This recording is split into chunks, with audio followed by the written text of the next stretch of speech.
చిత్తూరు జిల్లా కుప్పంలో ఎమ్మెల్సీ కంచెల శ్రీకాంత్ పర్యటించారు. కుప్పం ఎంపీడీఓ కార్యాలయంలో నిర్వహించిన సర్వసభ్య సమావేశంలో పాల్గొన్నారు. కుప్పం మండల అభివృద్ధికి ప్రతి ఒక్కరూ సహకరించాలని ఎమ్మెల్సీ విజ్ఞప్తి చేశారు. కుప్పం నియోజకవర్గాన్ని అన్ని విధాలా అభివృద్ధి చేస్తానని హామీ ఇచ్చారు. రాష్ట్రంలోనే కుప్పం నియోజకవర్గాన్ని ఆదర్శ నియోజకవర్గంగా తీర్చిదిద్దేందుకు ప్రణాళికలు రూపొందించామని వెల్లడించారు.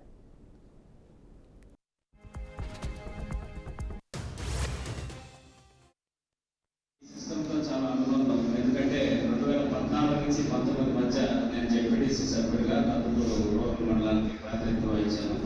సో మండల పరిషత్ స్ట్రక్చర్ మీద కావచ్చు, ఈ ఫంక్షనింగ్ దాని మీద ఒక అవగాహన ప్లస్ ఇంట్రెస్ట్గా చేసేటటువంటి ఇది ఆ 5 days చేయడం జరిగింది. సో ఈరోజు చంద్రబాబు నాయుడు గారు ముఖ్యమంత్రి అయిన తర్వాత మీరందరూ మీడియాలో చూసుంటారు. అట్లాగే చంద్రబాబు నాయుడు గారు ఎక్కడికి వచ్చినప్పుడు ముఖ్యమంత్రి అయిన తర్వాత వచ్చినప్పుడు కూడా ఏదైతే కుప్పం మేనిఫెస్టో అని స్టేట్ మొత్తం ఒక మేనిఫెస్టో అంటే కుప్పానికి సంబంధించి ఒక మేనిఫెస్టోని తయారు చేశారు. దాన్ని ఆల్రెడీ క్యాంపెయినింగ్లో కూడా మేము చెప్పడం జరిగింది.